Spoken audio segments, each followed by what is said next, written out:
This is episode 180 of the Andrew Hines Real Estate Investing Podcast.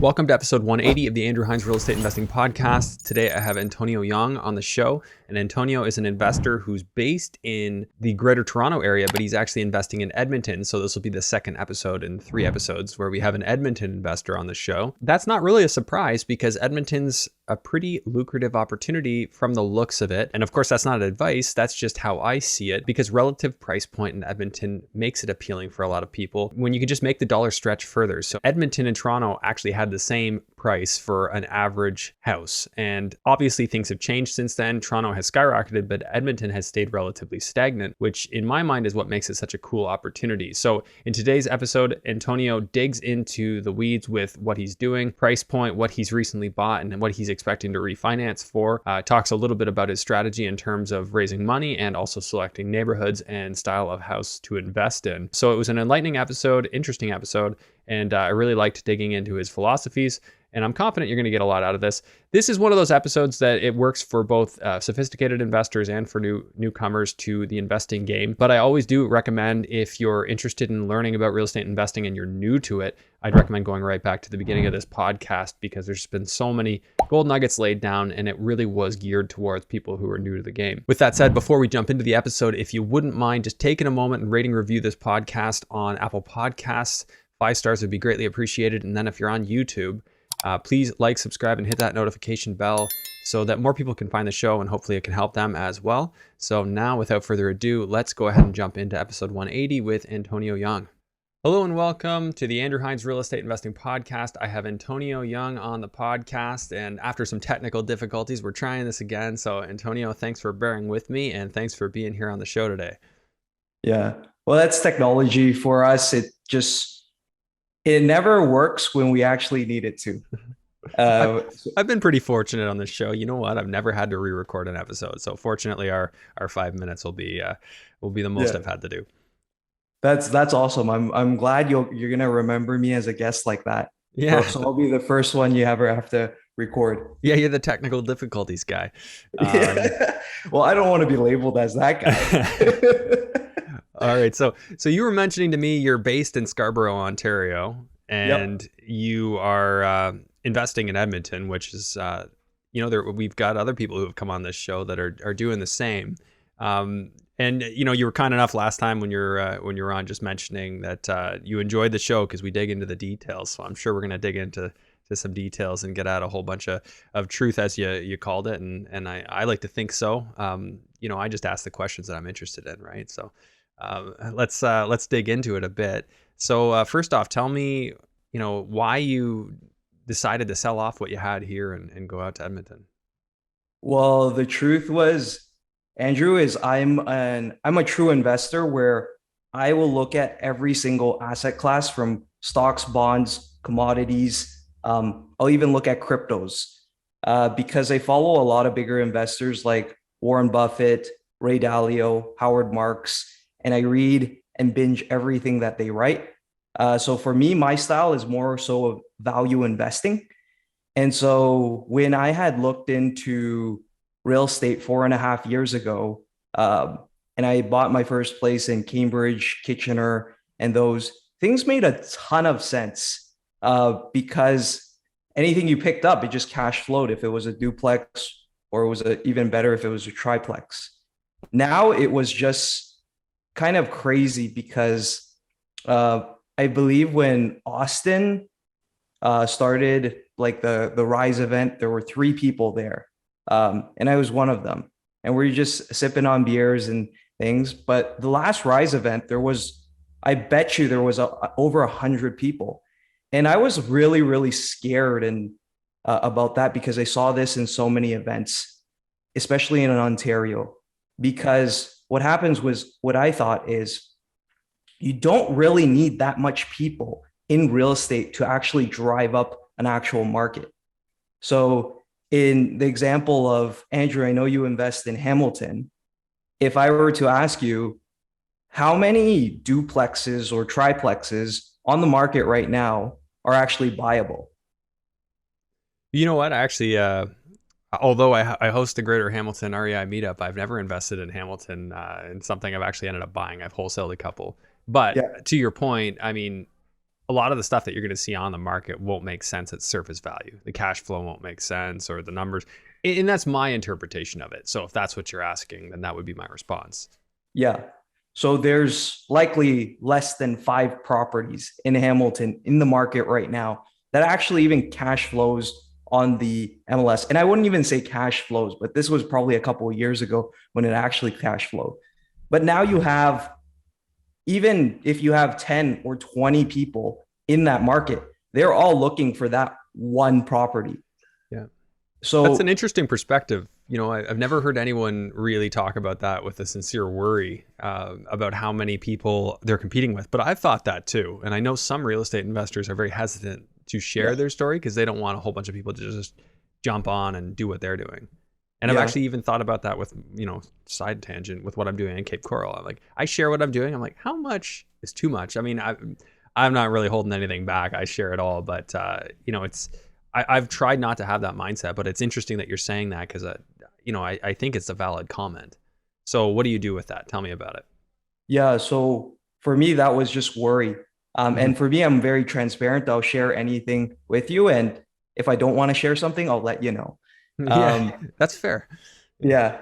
And so for there is just like, I was really worried and I was just like, things are overvalued by every metric that I'm Mhm. looking for in Ontario. And we're seeing all these articles that say, hey, we're overvalued. For me, I was like, okay, I've made some good money from this because there's just been crazy appreciation. And I feel like I got in at one of the best times. So I've been incredibly lucky for there. So I said, okay, let me start taking some chips off the table. And so I Mhm. started that 2 years ago when I started selling some properties. And then 2 years I sold some, 1 year I sold some. And then the last property that we actually had, or the last property I was trying to sell in Ontario, was actually, we were in the really hot market in, I believe, early March and end of February. But no one actually wanted this property because it was actually um, built in the 1800s. Okay. So we're like, wow, we it made a ton of sense for us as investors because there's 3 units, but no one wants it because they're just scared of its age. And so what happened ended up happening was we just left it on the market, and eventually a builder came on and actually, I'd say, bailed us out on that property. So they How so? bought They were that. going to tear it down? They're gonna tear it down and build Yeah. something beautiful there. Yeah. So did you notice, like you were looking, I will say this, like the inventory for, say, bungalow flips, I think that those in large part were pushed up because a whole bunch of people were all thinking the same thing. Like all these podcasts talk about it. Everybody's going out there looking for the 1,000 to 1,100 square foot bungalow that they can add a basement suite to, right? Yeah. It does let the cat out of the bag. And I said this when I was talking about Welland way back. And now then we saw Welland really, really pick up steam. Not giving myself credit, but I definitely think that talking about these things drives people to those areas and makes them, buy stuff. And it's a supply and demand game. Yeah. So Yeah. it makes total sense if you see stuff that fundamentally doesn't make sense. That's why I always say fundamentals. It's all about fundamentals. Like don't buy unless you have the fundamentals, because market values will go up and down, but you need to be able to, weather that storm. Yeah. Exactly. So I saw market fundamentals that then I started looking at other cities and outside of Ontario. I even looked in over in the States where I know you're over in that area. And so I wanted to stay in Canada. So I said, hey, what provinces still make sense? Mm-hmm. What provinces do I not have to worry about tenant risk? And this was very quickly came to New Brunswick and I believe Manitoba and Alberta. Mm-hmm. And so then I said, okay, I'm going to dig really deep into the cities, look at Ontario cities, and I'm going to look at cities in these different markets and see what really makes sense. So for me, I've always prided myself as an investor. And so for me, I put together a sheet on Excel. I took all the rain stats and anything that I could find on articles. I put around 30 stats and I put 30 cities together. And I just pinned all of the stats together to figure out which one of these make sense fundamentally the most. And I stumbled across Edmonton. And that's when I said, okay, I got to start buying here and start selling in Ontario. What stats were you comparing? I was comparing a ton of things where it was just like, what's their population growth? What's their vacancy? What's their rent? What's their household income? And where was Edmonton winning? Like what fact or what metrics were they winning on? They were winning. So what I saw was initially what drew me to Edmonton was if I told you Edmonton and Toronto was at the same price at one point, medium house price, would you believe me? I would have a hard time believing you. Okay, well, in 2008, that was actually the case. Edmonton and Toronto had the exact same house prices. So like what happened? Toronto proper. Yeah. Okay. So what happened was Toronto went up 3 times since then, and Edmonton has gone up only really stagnant. And there's good reasons for that because of oil and gas. But I said, hey, this is incredibly under market value right now. Yeah, and I definitely like the idea of Edmonton. I mean, I don't like the idea of living there in the cold, but I do like the idea of being an investor of that property because, relative price point for the rest of Canada, it's pretty cheap for a pretty big city. Like it's a big city with good infrastructure and still a value buy. And here I go talking about this. Now everybody's gonna go to Edmonton. No, we've already been talking about it. I just had Mark on the show. He was talking about what he's doing. And we'll dig into what you're getting at in Edmonton, but I really like Mark. Mark is a great guy, just very truth oriented and data driven as well.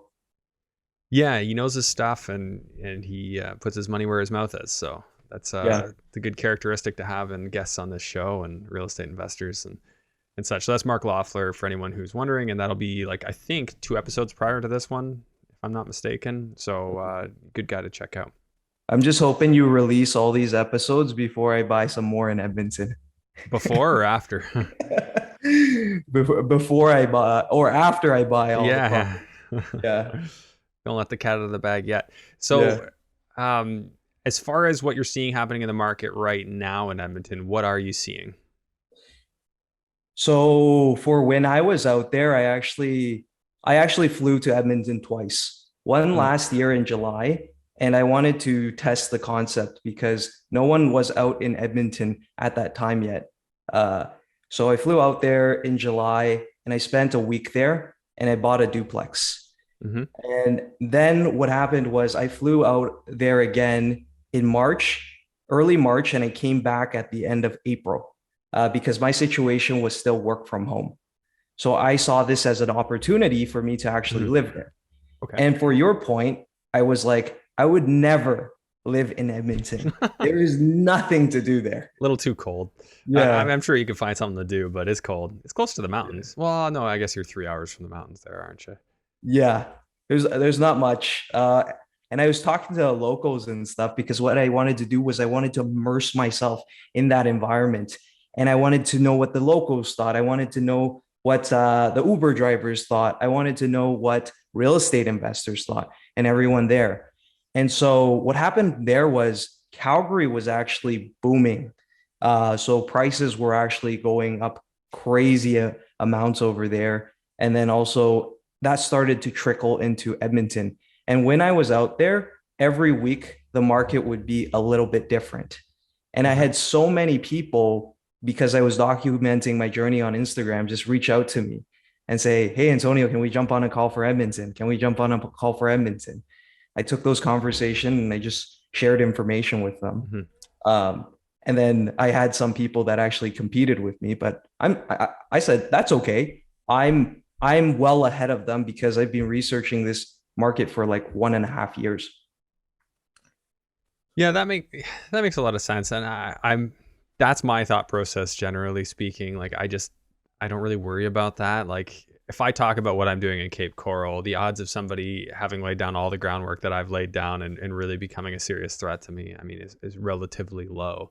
I've generally had the more the merrier mentality, and maybe that's bitten me, but I'd rather have that philosophy. So I'm not going to worry about it too much.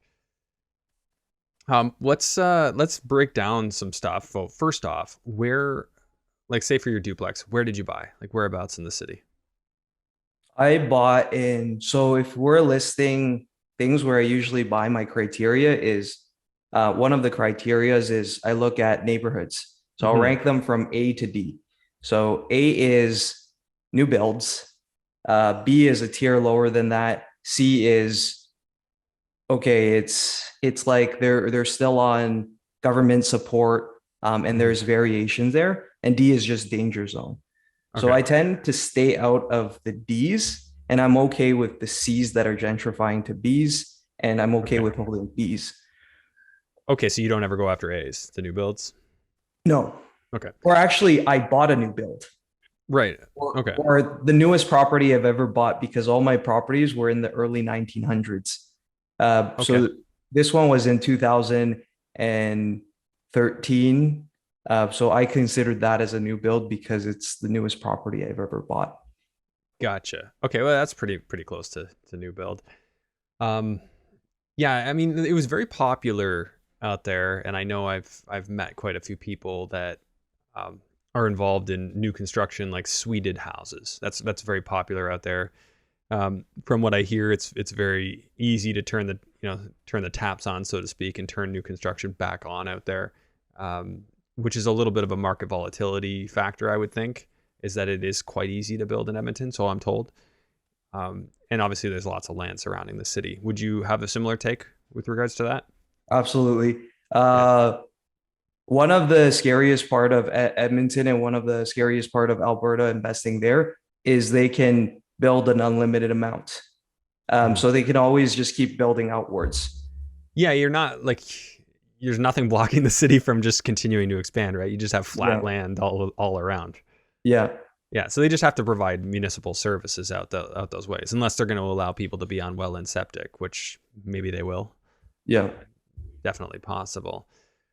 Okay, yeah, so that's obviously one of the risks. I mean, of course, you have the same challenges with supply chain and getting labor, though, out there. Or is it a little easier to get labor out there?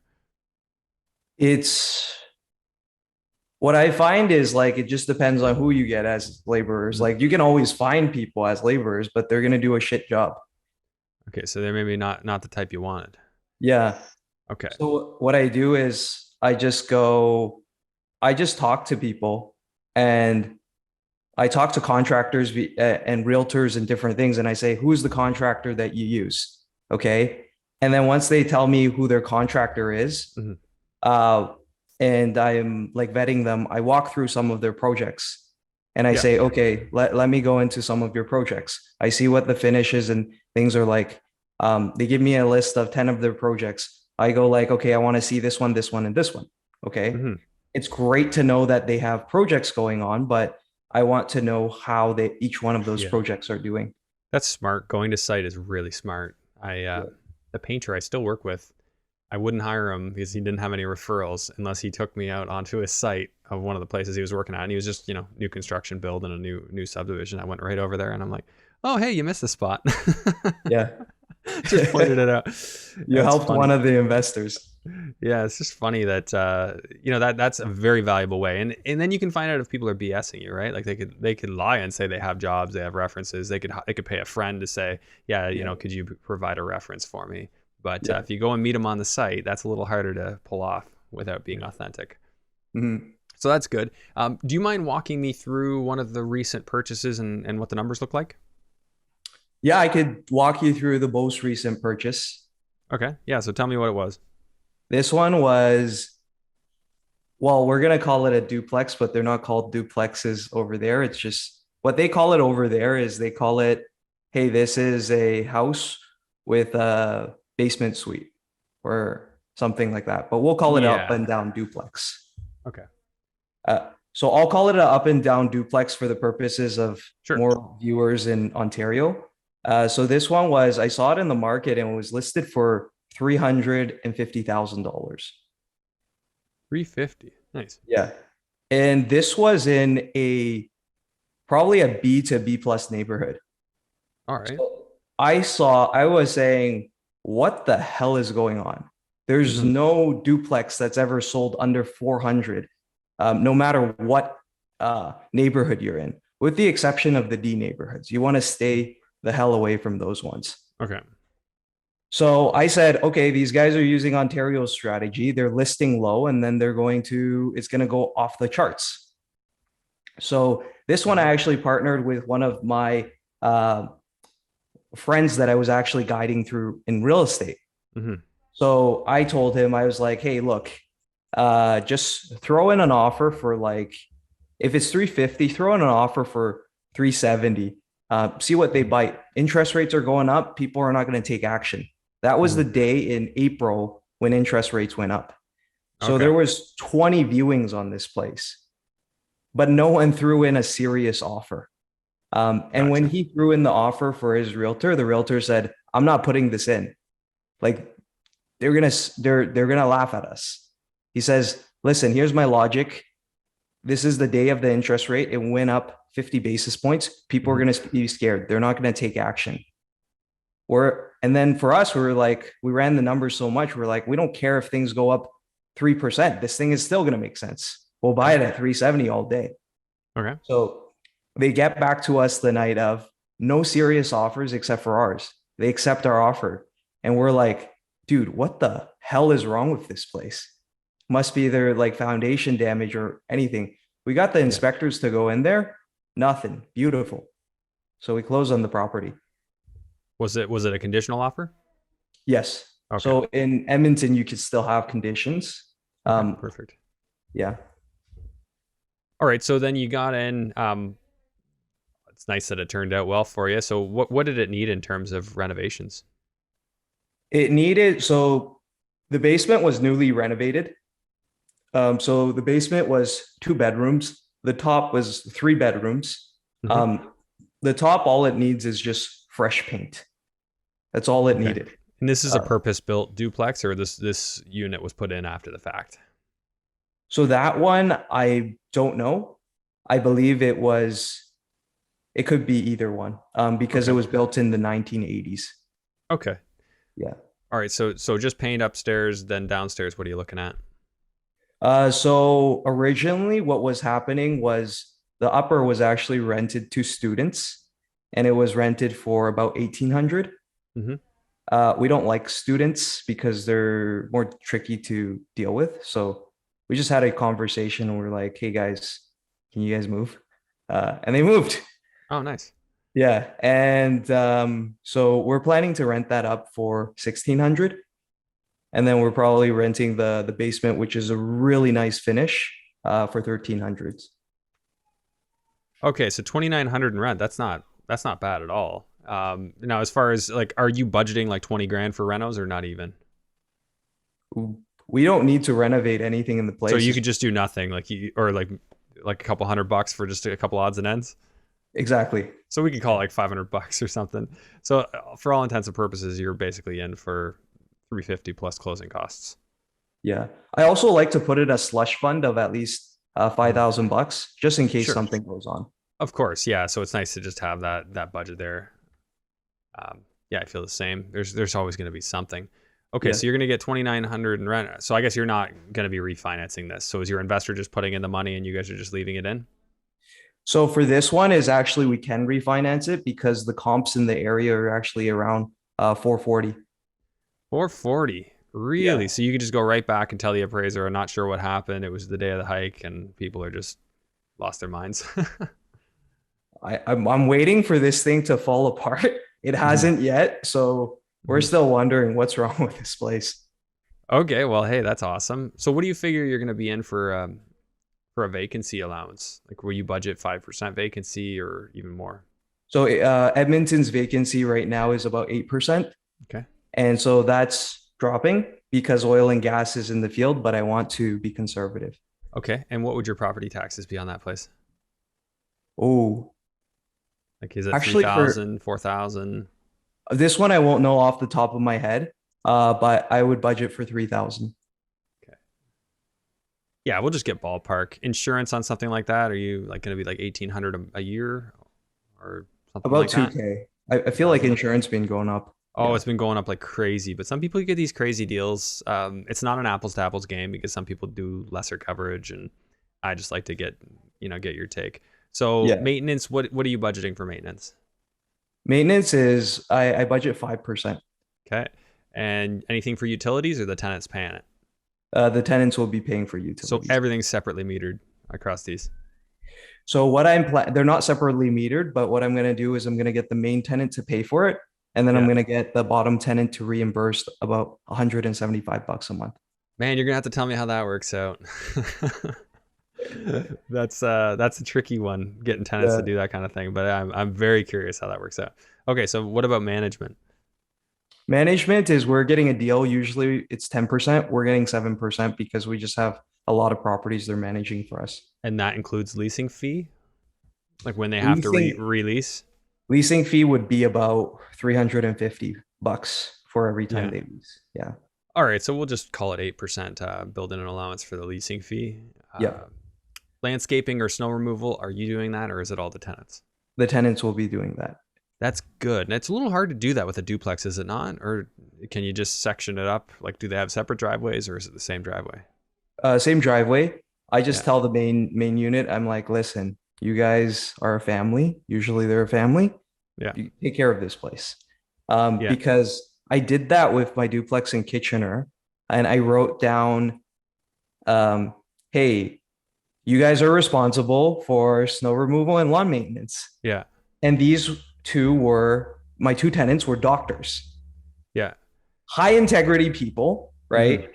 And then we agreed on it through a Zoom call because I walk them through the entire contract and I tell them, hey, this is what you're responsible for so that they know.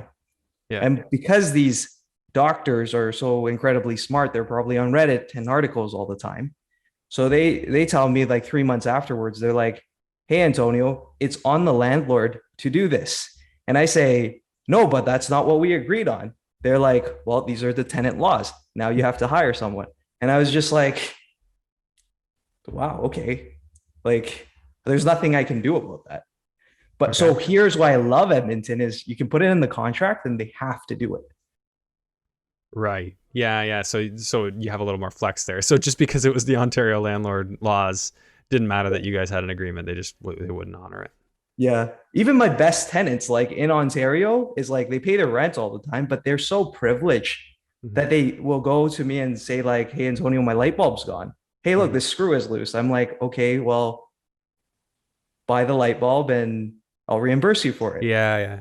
Well, I think light bulbs are wearable, so I think even on Ontario they should be replacing their own light bulbs.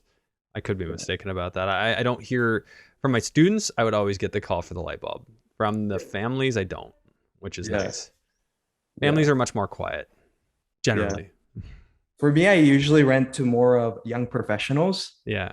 So for them, it's just like they don't really know how to do things yet. So they're Yeah. just like, oh, okay, well, I just call my landlord because they still Yeah, have yeah, the isn't that student funny? mindset. Yeah, Yeah. it's a funny mentality that people have. Yeah, Yeah. I've definitely witnessed it. Okay, so they're gonna go ahead and do the landscaping. We're not gonna worry about that. And it's interesting because I mean, I have my duplex sectioned up in a way like I'm like, this is the lawn that you cut, this is the lawn the other one cuts, Yeah. and I don't have any issue with that. So you're saying that technically like it's the landlord's responsibility in Ontario? In Ontario, Yeah. yes. So unless it's a single family home, it's the landlord. Well, I don't know if it was with lawn maintenance, but it was absolutely true for snow removal. Yeah, I've heard something about this for snow removal. I've heard that like people would have to bill it back as a separate contract. So you have Yeah. a separate contract with them for snow removal, and then you Yeah. can do it. Yes, I've heard of something like this. So yeah, if your tenant wants to press you for it, that wouldn't be cool. Not Yeah. cool at all. All right, so for miscellaneous budget, I'm gonna put $500 in there, and you figure your new value. You told me it was 440. 440. Yeah. Okay, 440. Let's see what that works out to be. So that works out to be a 5% cap rate if you did refinance for that whole amount. Actually, hang on a second here. So you're going to do about an 80% mortgage. Is that right? Yep. Okay. And a 30-year amortization and current maybe 4% budget for interest rate. Or do you think you'll do a bit better? We're getting about when we got pegged for the interest rate, we did variable, but we got about 2.25. Right. I'll just put 3 because that'll Yeah. vary. Um, unfortunately, with the way things are going. So in terms of your net investment, it looks like you'd be somewhere around $3,000, something like that. If in fact they do give you, the appraised value that you think that you're going to get, the 440, and if you do 80%, that's 352 when you bought for 350, but we had a slush of 5,000. So cash flow would be about 350 as well. So that's actually very reasonable for something you have, well, hypothetically no money into. Mm. Those are the deals I love the most. No money in Yeah. them. They're hard to find, but when they Yeah. come, I'm smiling all the time. Okay, so obviously no cash in is the name of the game. How Yep. confident are you that you're going to get that appraised value? The appraised value is we're probably 80% confidence. We're 100% confidence that we can get it at 430. Oh, okay. So it's pretty concrete that this is going to work. Yeah. Okay, so you'll just go right back and approach one of the banks you're working with out there and just refinance it. Yeah. When do you close, or when did you close? This one is my partner is actually running for most of this, and then I'm just like guiding him through it. It was kind of like he was stuck in real estate and he was asking me for advice. So I was like, okay, well, here's a property. It's a really great property. Go and see if I wanted to see if he'll go and pull the trigger. He flew to Edmonton, looked at the property, did all the work. I guided him through it. His first property was actually a fourplex. Then this next one I sent over to him, and he bought this one as well. So I was like, Okay. okay, this is awesome. Because for me, it was just like I what I lacked was time, Right. nothing else. So I told him, hey, I don't have time, but I'm willing to put up half the money. You put up half the money. You do the work. I'll guide you through it.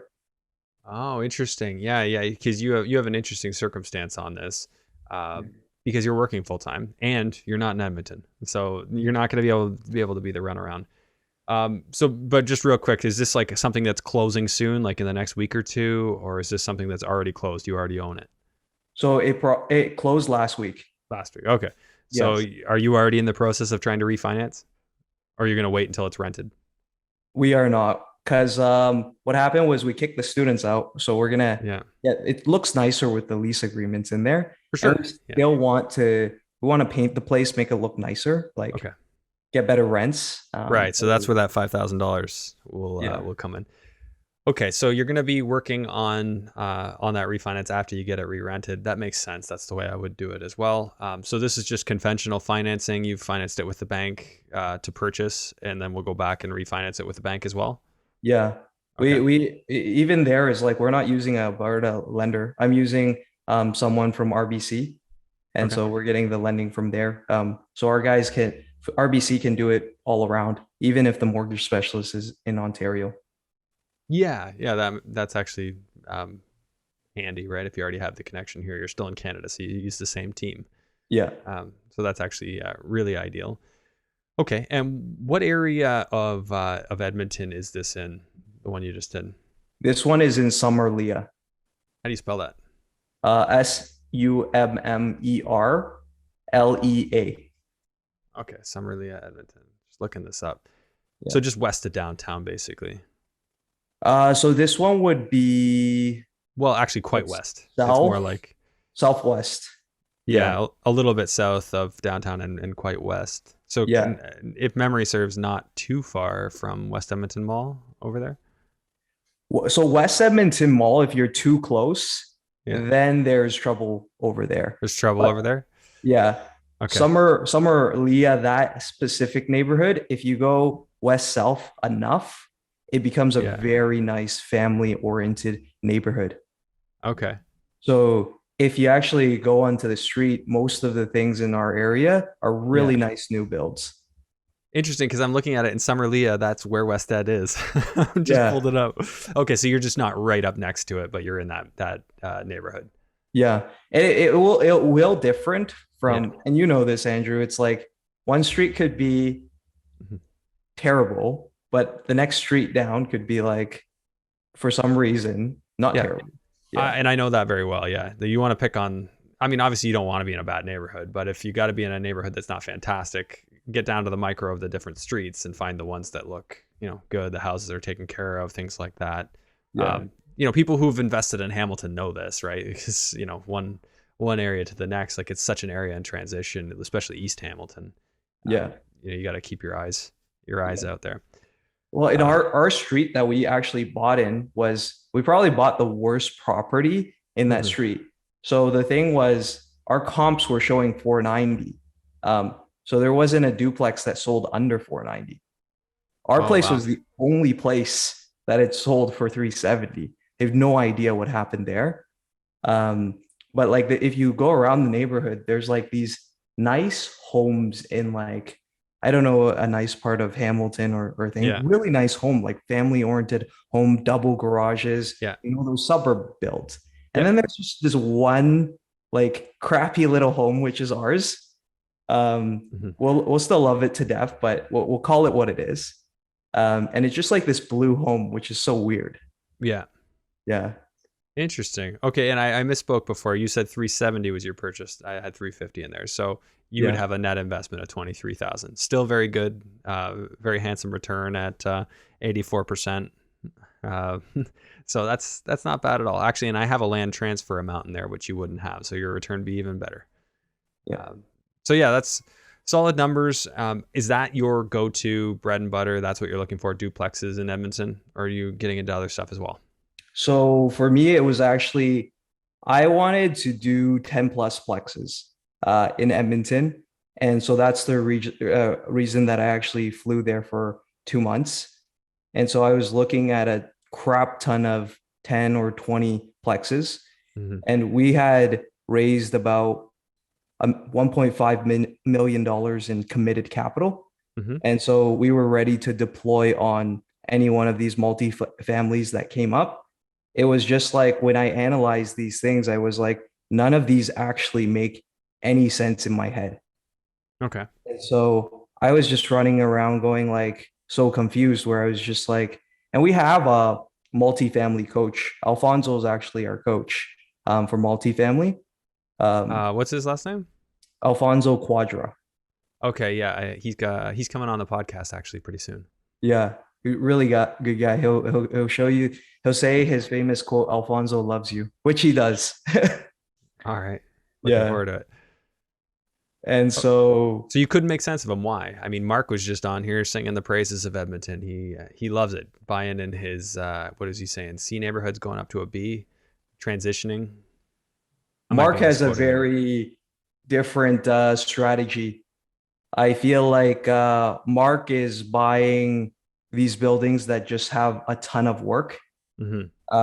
And it just there's so much work in these buildings and so much capital that's required in these buildings. It just didn't fit our criteria. Okay, so you're not looking for the big work projects. We weren't. Okay. We were just looking for something that was just something quick and easy where we can turn over these units slowly and then do some minor renovations. What Mark is doing is he's renovating all his units or most of them. Right. Yeah. It's a plan to renovate all of them. Yeah. Yeah. And I walk through some of Mark's buildings, and these tenants are just crazy. Like it's nothing I've ever seen in my life anymore. And props to Mark for doing it. But like it seems like nothing phases him. He's done it so many times. He's just like, okay, cookie cutter, boom, boom, boom, boom, boom. Yeah. That's a Yeah. good way of describing him. Definitely nothing phases him would be a good describing. Yeah. It's a But good description. when I walk through those, I'm like, that's not my investment thesis. Yeah. I don't want to be dealing with that. And I have a business partner. Her name is Kathy Lay, and we were talking about that. Is like, do we want to do a Mark Loeffler style play here? And our answer was no, because we both work full time and we Hmm. still enjoy our jobs. So we're actually Yeah. continuing to grow our careers. Yeah, and just recap because I know we got cut off. Where you don't have to share where you work, but if you want to, I know you're working full time in the GTA, correct? Yeah, so for me is I work for my career was I started in private equity at Ontario's Teachers Pension Plan, Yeah. and I was an intern there. But I was really proud of that because I worked at their most prestigious department, where their returns were very similar to Warren Buffett's return for the last 30 years. And so I'm a big follower of Warren Buffett. So I was just like, I'm incredible just to I was doing like PowerPoint slides and Excel sheets, like nothing interesting, but it was just understanding the mindset that these investors go through. Hmm. I was like, this is incredible. I'm like absorbing all of this information.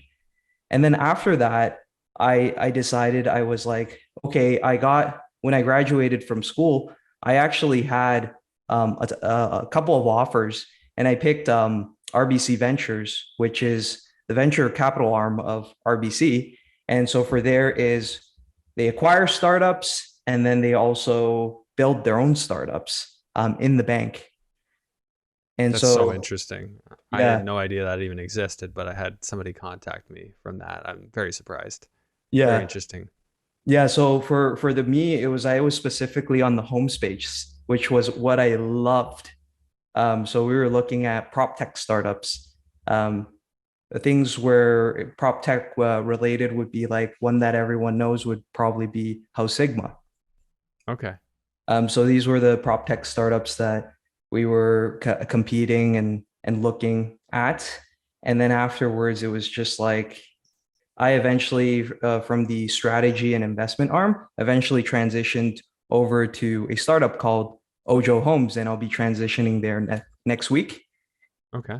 And Ojo Homes is they're big in the U.S. And we're just growing out more of the Canadian division. Okay. Is that still under RBC Ventures or is that it's Yes. independent of that? Oh, it's Yeah. still under that umbrella. Yeah. Okay, very cool. So you're a very busy guy in the entrepreneurial space on the corporate side, which is also unique. Tell me about building teams in Edmonton when you're here, and how often are you out there? You know, give me the Cole's Notes version of your approach and why it's worked, what you've done, and why it's worked.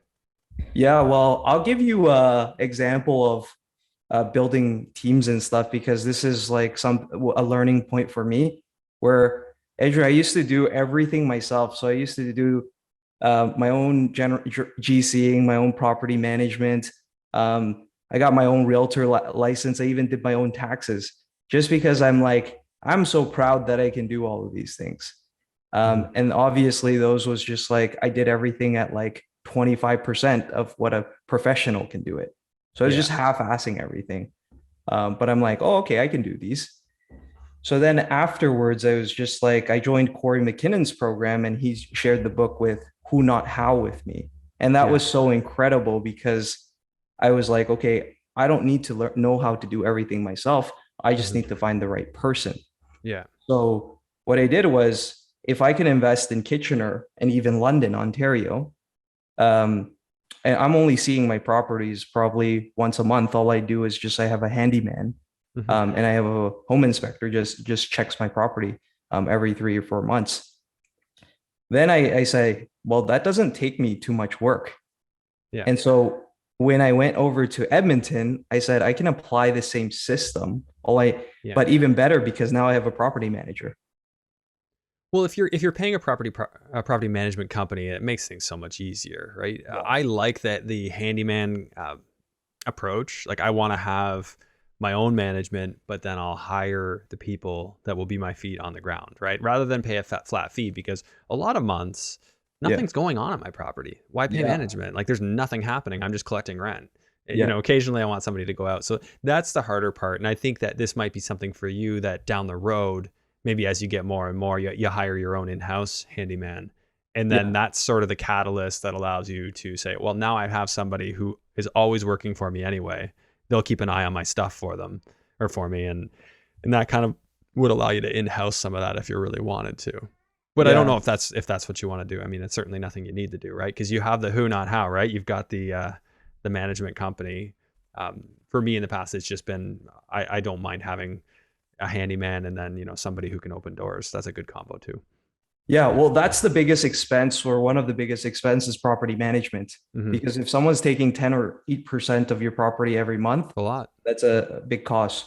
So what Kathy and I are doing is, for our business, we're gonna get a virtual assistant, Yeah. because our strategy there is Antonio's busy, Kathy's busy, Yeah. um, but what we're lacking is time. Hmm. But if we hire two VAs to replace Antonio and Kathy, we no longer lack time. We Yeah. lack vision and strategy. Yeah. And so for us, it's just like, once we hire that VA, see you later, property managers. I hope no property manager is looking for that. Hearing Is this. listening. Yeah. Yeah. Uh, at the end of the day, like that could be the goal now, and maybe that doesn't happen, right? Like, or maybe you change your mind, right? There's a lot could happen, but I'm a big fan of the idea of in-housing everything. I want the people to work for me, Yeah. because then they don't leave. They're not working on other things. They're working for me. If I give them a task, I know that they can take it because they work for me. Yeah. Whereas if somebody's general or a subcontractor, they can just go to another job site or do another thing, and you don't know if you can always rely on them. So yeah, that's an awesome strategy. Highly recommend the VA. I mean, it's hit and miss, but I've had it work out really well for me so far, and it's definitely something that can free up your time, especially if you get a real winner in terms of somebody who's just on it. Yeah. So that's pretty cool. All right, so tell me what's next. Like, what's your next big plan? Is it still going after duplex, triplex, or do you have another vision to grow? I know you said you're not doing the 10 plexes. Is this your bread and butter? Have you found the strategy that you're going to continue to work with? Well, for me, Andrew, is I'm not loyal to real estate. As I told you, I'm an investor at heart. So I Hmm. go to where the returns go. And even though real estate has outperformed the market, or most of the time in Canadian real estate for the last 30 years, it doesn't mean that it's going to outperform for the next 30 years. Yeah. So for me, I'm always looking for opportunities. Hmm. And right now, with interest rates going up, there's a lot of opportunities everywhere. Um, and so for me, it's also is Kathy and I, we've reached financial independence multiple times, just because we don't spend that much money. Okay. So the next thing is really just, we want to continue growing our careers, and we want to just do cool shit. Now, what that Yeah. cool shit is just, that's still to be declared. Yeah. Uh, but right now we're just building our business partnership very strong with, okay, what do we want for ourselves? Hmm. Okay, now how is that business going to help us with our goals on what we want to do? Um, the next thing that next thing I know that I want to do for certain is, I want to create a community and a fund for immigrants, because immigrants had it really hard. Because I feel like if they immigrate over to Canada, for my parents, certainly, they're playing the game in hard mode. Yeah. So Andrew, imagine like paying for your utility bills, right? Now imagine paying those bills in Latin. Yeah. Like, utility bills are in Latin. But now do that for all of your tasks ever in your whole life now. Yeah. How do you do that? That's gonna be tough. Yeah. Yeah. So that's what my parents have done. And for them, it's just like, they still don't speak a lick of English. My mom's a waitress, my dad's a chef.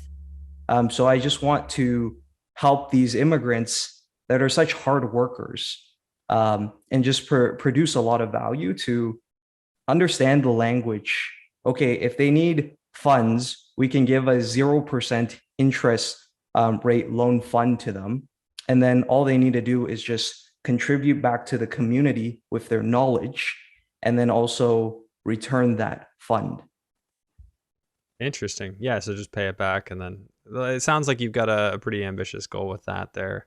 Yeah. Um, and it's nice that you're kind of just thinking beyond yourself at this point. You've already kind of achieved what you need to achieve, and now it's just doing something for others as well. So that's pretty Yeah. cool. Tell me, where do people reach you if they want to find out more about what you do, follow you? Yeah, I'm on Instagram mostly. And then so my Instagram handle is just A and then the word Young and then money underscore. Okay, Yeah. perfect. So I think you've already sent that to me. I'll put that in the show notes. And is there anything else that we haven't talked about that you wished I'd asked you about? Um, it was just my investment strategy and how I'm getting funding. Sure. Yeah. So my investment strategy is I always am looking for things that produce over 15% return.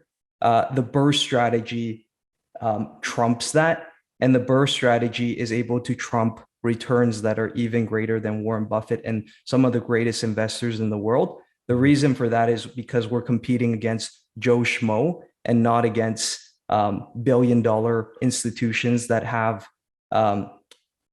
lawyers and engineers that can appraise anything. So people that have teams of investment bankers, and then they also have teams of the smartest people in the world appraising the company. So they know exactly how much it costs. So I really like the BRRRR strategy. How I'm raising funds is actually from immigrants. It's from these people that don't speak a lick of English. They've worked very, very hard in their careers. They have capital locked into their home and they have savings in their account. So what they're actually doing is they're putting, when I'm talking to them, they're putting it into their GICs and mutual funds. And that's all they know. And I'm like, there's an easy arbitrage in this where I just, hey, I'm going to lend your money. GICs are giving you 2%. Sure. I'll give you 3%.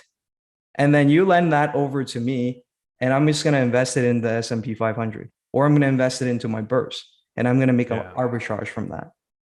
Well, that's amazing if you could pull that off. Yeah. 3%. That's a good rate to get on. Well, I've been getting those rates. That's amazing. Okay, so you've got your niche. How are you finding these people?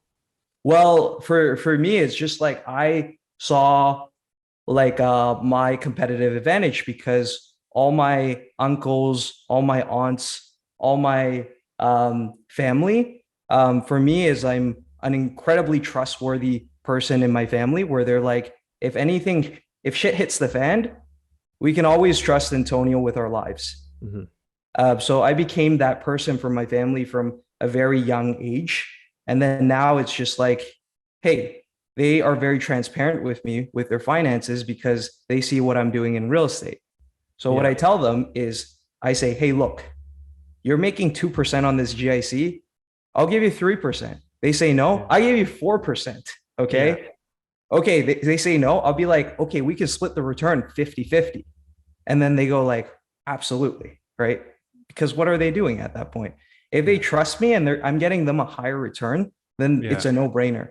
Now, the next piece is they have friends.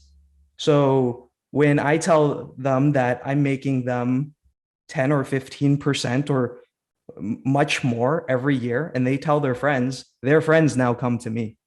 Yeah. Yeah. That's great. Yeah. I mean, that's really what it comes down to too. Like if, I'll have people that are lending to me and they'll talk about it at, Thanksgiving dinner or whatever. And then all of a sudden I have a new lender. Oh, we heard that you were paying our friend this much. We'd like to get involved. Like that kind of conversation is super valuable in the investor world, and word spreads, right? When you do good business and, you pay people back and you pay them a good return, people talk about it. So that's awesome. Yeah. Okay. I really appreciate you coming on, and it's been an interesting chat. And so people know where to reach you. Any final words of wisdom before we sign off here?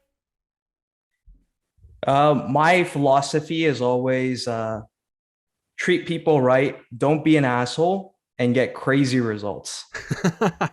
Well said. Okay, nothing more to add to that. Okay, Antonio, great connecting with you. You have a good day, buddy. Yeah, you too. Talk soon. Thanks for tuning in to today's episode. Please make sure to share this episode far and wide. Help it help more people. I really appreciate you tuning in. I'll see you on the next one.